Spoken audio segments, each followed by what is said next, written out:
Tonight, sewage bubbles to the surface on a North Shore property. You know, that needs to be sorted straight away. There's no ifs or buts. Sediment runoff from a building site creates a nightmare. Still haven't got anything in place, and I've spoken to you before. And in Deneden, vermin and food don't mix. It's not boding very well for this bakery, is it?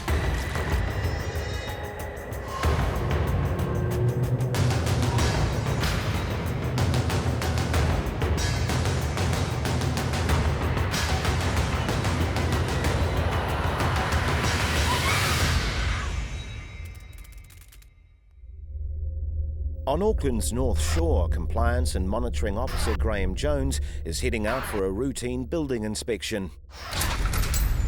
But on arrival, the situation turns out to be anything but routine. As we're walking up to the property, we've noticed that there's some water coming off the berm here, and it looks to be still running. There's evidence of it there running down. There's a bit of a smell to it, so it could potentially be sewage. So when we have a look in the property, we'll have a bit of a look around so that we can find. Smell is a good indication. Ideally, the effluent would be tested, but that would take valuable time. There's certainly a bit of a smell to it, but having said that, you can sort of half smell it a little bit around the corner as well, so I don't know. We'll have a look anyway. It might be self-evident when we get inside the property. Raw sewage is an extremely dangerous risk to public health, so speed is of the essence. Hiya, I'm Graeme Jones from North Shore City Council. Are you aware of any water leak? There's water coming on the pavement there, because there's still water coming out the ground, that's why I was asking. All right, Yeah. all right. I'm not too sure because the landlady came yesterday and she said someone is going to fix it. We just parked the car outside. I mean, I've come to look at the deck, but we parked outside and there's water still coming out of the ground there and running across the pavement, so Okay. we'll probably need to have a look at that. I would say that's where the water problem is anyway. But you can see it's definitely still running out wherever it is. Graham's learned that work was done on the drain the previous day. There's obvious signs of the ground being dug over. Because it does smell of sewage, you can see it all down the fence line wet. So obviously whatever problem they fixed yesterday hasn't been fixed. Pathogens found in raw sewage, such as norovirus, hepatitis A and salmonella, will cause critical illness. You know, that needs to be sorted straight away. There's no ifs or buts. I suspect probably the sewer's blocked from that point on, because it looks to me as if someone's been in it recently, perhaps rotted it through. So it's obviously not worked. With the blocked section located on the property, responsibility now lies with the owner, who must be notified urgently. Failure to act immediately may result in costly bills and fines. Meanwhile, Environmental Protection Officer Paul White, also from the North Shore City Council, has a busy day ahead. The North Shore region is experiencing more building and construction work than nearly anywhere else in the country. And with all that work comes all kinds of risks to the environment and public health.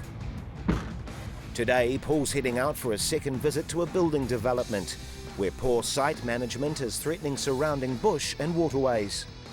What we have here is just a new development site under construction. They've started about 3 weeks ago. Ideally, you'd like them to install their sediment and silt control just before they start works on site. As they're 3 weeks into it, there's no excuses why they shouldn't have sediment and silt control on site. Sediment is the fine soil that gets removed by wind and rain. It's a big problem because it blocks up stormwater systems and streams, and it can silt up our estuaries and harbours, causing massive damage to plant and animal life. This is remnant forest and plantings that North Shore City Council has undertaken. As you can see here, we have just a little stream which ends up becoming a creek and ends up in the Lucas Creek, and then through to the Waitemata Harbour and out to the Hauraki Gulf. So by protecting sediment at the source, we end up ensuring that what happens at the end of the line is maintained. On a neighbouring building site, Paul shows us what's required. And basically all it is a filter cloth which filters out all the sediment and allows the water to still pass through. And this ends up protecting our waterways. All it needs to be done is dug into the ground. It takes about 2 hours of hard work to put silt fence around the site, and probably costs about $200.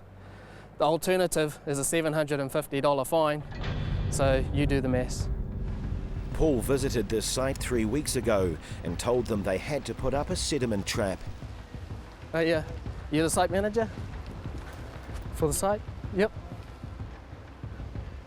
Just here to talk about sediment and silt control on site. Still haven't got anything in place, and I've spoken to you before. So yeah, we need to get sediment and silt control in place ASAP. Despite the previous warning, it appears nothing has been done. I'll show you just some sediment and silt control that's installed on the other site. It's what I expect. This is a site manager's last chance. If he doesn't play ball, then he faces a costly penalty and an abatement notice which will legally require him to fix the problem. Need to try and use the same material as this. So when do you think you can have it installed? Next week. Next week? So if I turn up on Wednesday, Yeah. should be installed? Thank you. Given the history of the site, we've already spoken to them on 2 previous occasions. They haven't installed anything yet. The onset of rain this weekend, it is likely that an abatement notice and a fine is going to be issued. Down in Deneden now, Environmental Health Officers Wayne Boss and Athol Kirk are heading out for a regular day of inspecting. They're part of a team that monitors the safety practices of 640 food premises, 112 hairdressers, 43 beauticians, 10 piercing and tattoo parlours, and even 4 mortuaries. But this morning, Wayne and Athol are visiting a production bakehouse, and it's a surprise inspection. Hello. Hello. Hi. I'm Wayne. I'm from Environmental Health. This production bakehouse currently holds a coveted A grade. If they're going to hang on to it, their standards have to be top-notch. Outside, are these the only areas connected with your business that you use? Yeah, right. the rest is all more. It's all somebody else. Okay. Champion. The inspection will begin out the back, where the main storeroom is located. These are a big part of bakeries because there's absolutely loads of dried ingredients and that. And we're really interested in dry goods stores because they're very, very attractive places for pests and that. Before I go in, I want to always look at the integrity of the structure, that it's vermin-proof. Wayne's not only looking for possible entry points, he's also on the lookout for signs that pests may have already got in, like rat or mice droppings in out-of-the-way places. So we're in the main dry goods store where all the flour is, and if we have a little look under here, you'll see that there's quite a lot of mice droppings. And the thing is about it, we've got food that's quite open and exposed. If you look at here, this is going to be the fat for the pastry making, and that's perfectly open, right? And it doesn't take a great deal of effort for mice to get chewing through sacks. See there is a mice dropping on top of the sack of flour. Can you see that? That's just too close for comfort, really. I've got mice dropping on top of a bag of flour that's going to go into your pastry to make your pie, and that ain't great. If there was any doubt about the culprit, Wayne goes from droppings to drop dead. Oh, you're joking. What a laugh, eh? Yeah, there he is. He's well, he's dried up, eh? He's enjoying himself in here, nice and warm. Well, it's not boding very well for this bakery, is it, at the moment? On Auckland's North Shore, Building and Compliance Officer Graeme Jones had stumbled across a sewage leakage whilst out and about on a routine inspection.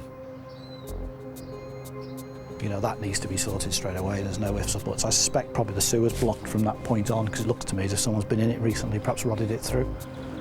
And it's obviously not worked. Following up now is Fiona Emmes from the Council's Environment Health Team and contractors organised by a responsible and fast-acting landlord. Drain technicians Ryan and Andy are experts at dealing with sewage leaks. They soon notice a problem around the pipe joins at the base of the concrete drain. The pipes have come apart and we've got heavy root intrusion pretty much. There to reseal the channel with epoxy resin. Tree roots and sewage pipes aren't a happy mix. Roots are attracted to water, especially water rich in nutrients. Probably 90% of our work is root intrusion in sewer pipes. Raw sewage is a health hazard because once it hits the surface, a lot of people can just walk through it and get exposed to a lot of pathogenic bacteria, get sick. In this case, it was flowing across here, under the fence and across the footpath. Kids walk through that, ride their bikes, play, and no one would be any the wiser. Sometimes it can smell pretty gross and that gives it away and people avoid it, but other times it doesn't. Before they can begin repairs, Ryan and Andy need to clean all the surfaces they're going to be working on.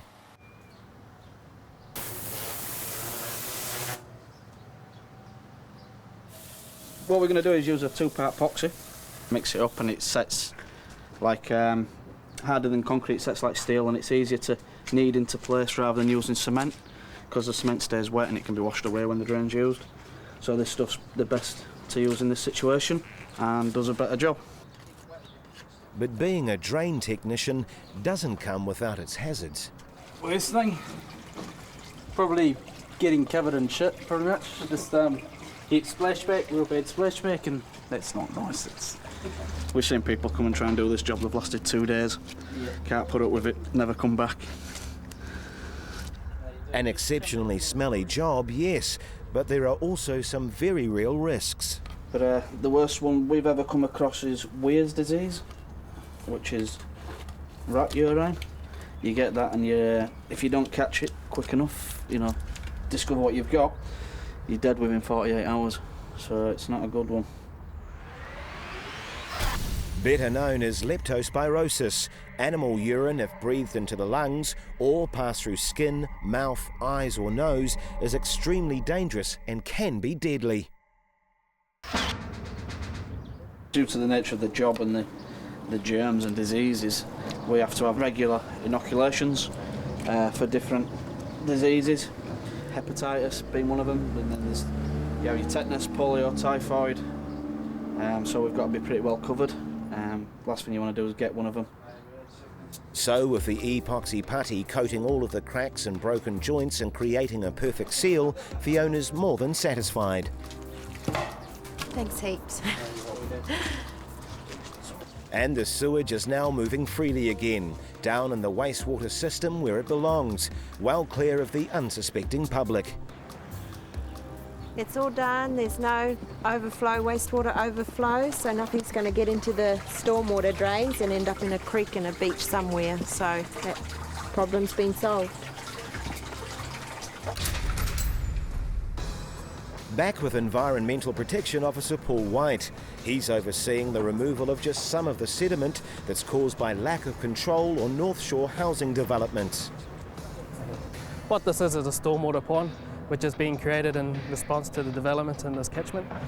There are over 1,500 building projects underway on the North Shore. Many involve excavation. Without control, there's a high chance of sediment runoff into one of the region's 11,000 stormwater drains. This is the sediment that's entered the stormwater system, and we've been able to capture it here before it enters our streams and rivers. Not only is it a costly exercise emptying these ponds, a lot of stormwater doesn't pass through catchment ponds. That's why Paul and other council inspectors have to ensure builders follow the regulations on sediment control. He'll need to go back to check on the site. Meanwhile, down in Deneden, Environmental Health Officer Wayne Boss is continuing his inspection of a bakery with a rodent problem. Well, it's not boding very well for this bakery, is it, at the moment? Capable of transmitting hundreds of diseases, rodents are a serious health risk and need to be properly controlled. The evidence here suggests the operator has been trying to manage them himself. For me, what I've seen, it just looks like homemade boxes. It just looks like a self-done job. The problem is of a self-done job is anybody who's running this business checking for evidence rather than just putting a bait down there. We're not just putting the dinner down and inviting them. We should be checking, and as a business owner, the evidence from what I've seen is not checking, because you'd find this sort of thing. So to ensure public safety, Wayne needs to have a stern word with the operator and take immediate action under the Dunedin City bylaws. I'm glad you've joined us. I was just coming to get you. Yeah. You got a bit of a problem. What's that? Well, you got furry friends here. Hey? I've just pulled him out from underneath there. Right. You've got droppings all underneath shelving here. And you've got a dropping on top of your flour bag there. Oh, that must just be fresh, mate. Yeah, that's what I'm interested in. I think it's fresh. There's enough... Because I have been checking and I haven't... Yeah. To be honest, I haven't seen any signs. Have you seen the ones under there? Get your torch. Just have a squint at the amount under there. Oh, there's quite a few there, isn't there? There is, isn't there? This is the scenario, right? Food businesses and vermin don't go together. Oh, I agree. I totally agree, mate. Which you know. Back in Deneden with Health Inspector Wayne Boss. I've just pulled him out from underneath there. Right. You've got droppings all underneath shelving here. And you've got a dropping on top of your flour bag there. Oh, that must just be fresh, mate. There's a rodent problem in a bakehouse, and Wayne is about to deliver a plan of action to the operator. So the picture's not looking rosy for you because you're going to be closed. Hey? You're going to be closed. There's no way we can have a bakery running with an active vermin infestation, right? But what I want to talk about is the measures that you can take to turn this round, right? But you're not going to be producing any more food from me until we've got this turned round, right? This is going to be hard on the operator, but Wayne's concern has to be public safety. Here's what I think you need to do. Number one, you need to engage the services of a professional pest control contractor, right? In addition to this, the storeroom must be completely cleared out. You need to be able to see every wall, floor, junction, ceiling, and really look to see if there's absolutely no holes, no gaps where they could get in, and they only need to be as big as your finger. Wayne continues the inspection in the bakery area, checking for more signs of dirt and pests. Really poor cleaning now, beneath and behind a lot of their units and that. I expect a bakery to have a fair bit of dust, but what I'm seeing in there is stuff that's accumulated over days and days and days and days. It's just nowhere near. They're not on the game at all. Currently, the existing licence with Deneden City Council, the premises was trading as a Grade A premises. That visit was done a year ago. So a lot can change in a year.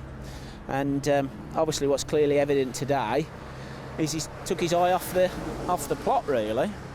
Which is disappointing, really disappointing. But I think he shares that disappointment as well. So that's a shame. We'll work with him to try and get him back up to that, but he won't get back to an A nor a. You don't jump from a sufficient reasons to close a premises to an excellent standard of an A. It'll probably take him at least a year, if not more, to get back to that standard. Back on Auckland's North Shore, Environmental Protection Officer Paul White is revisiting a problem building site. After repeated attempts to get the site manager to put in a system that controls sediment runoff, this is the operator's last chance before a $750 fine and abatement notice will be issued. And surprise, surprise. So what we can actually see, they've actually installed silt fence on site. As you can see, it's actually been dug into the ground, sitting up high and upright. The waratahs are spaced quite nicely. It's hard up against the reserve boundary as well. The crucial bits are the lowest points. Water naturally flows downhill, and so there's going to be a collection point somewhere. So we've got to make sure that that area in particular is dug into the ground. It's not looking too bad. It's actually installed pretty well in comparison to a few other sites that we come across. It's nicely dug in, it's nice and taut. So you know that the silt fence is going to work, it's going to do its job. Finally, a good result for Paul. Environmental protection measures are in place. The threat of an abatement notice did get the desired effect, and that was the installation of sediment and silt control on site. So the site manager narrowly escapes penalties this time, but he will remain under the close eye of Paul and the environmental protection team. Because you've already installed it, there's no fine given to you today. Yeah. But basically what this is telling you that if it fails for any reason or you don't maintain it correctly, then you do get a fine and it's instant. But that's the covering letter, and this is your abatement notice. It's one day since Deneden Environmental Health Officers Wayne Boss and Athol Kirk closed down a production bakehouse after discovering a serious vermin infestation. So the picture's not looking rosy for you because you're going to be closed. Hey? You're going to be closed. There's no way we can have a bakery running with an active vermin infestation, right? But today, things couldn't be more different. Professional pest controllers have been hard at work, coupled with a cleaning overhaul. So that's real good, a real massive improvement from yesterday. Cleaned absolutely everywhere, sanitised it. You can actually smell the genola bleach in the air. All food's removed from the storage area. There's no food in there, there's nothing in there. He did find a couple of holes. He's plugged those up. We've checked over 7 different pest bait stations and there's been no take of the bait. So we're really pleased with that. We want to see a little bit more consistency with the rear store, that it's clear over the next few days. So we've told him to keep that out of use, no storage in there, but he can start production in his bakery, which was clear from pests yesterday, and keep all the stock in there, and we'll come back early next week. Over the following months, the operator continued to work with Wayne and the team on improving his food safety practices and is now operating with a B grade.